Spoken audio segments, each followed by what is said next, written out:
According to the World Economic Forum, 65% of the jobs of the future are not even created yet.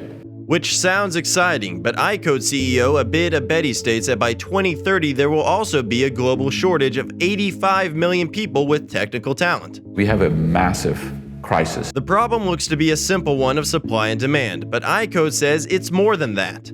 Here's the issue. A number of college graduates who are paying off student debt are entering the workforce, which is great. But guess what? As most people find out, you end up having to learn or relearn a number of skills on the job, which Abedi says is inefficient. When they graduate from iCode, they are more productive to an employer than a 4-year computer science degree graduate. So by kids sort of going through this program, after high school, they could straight away get a job, thus bypassing the student loan problem and bringing in new talent 4 years ahead of the game. They want to go to college and get a degree, they could certainly do that in the evening, on the weekends.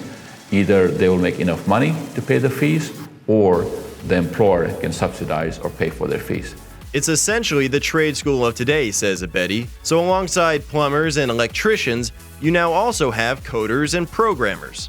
If you have a computer science background or can do coding and programming or cybersecurity, network, these are high-paying jobs. Leaving no reason to not get started right away. So this is having a massive impact today. When it comes to 2020 or 2030, it's going to become even a lot more than where it is today, unless we figure out in the US how to teach kids from an early age, the language of tomorrow, which is coding. For Real News, I'm Cash Payne.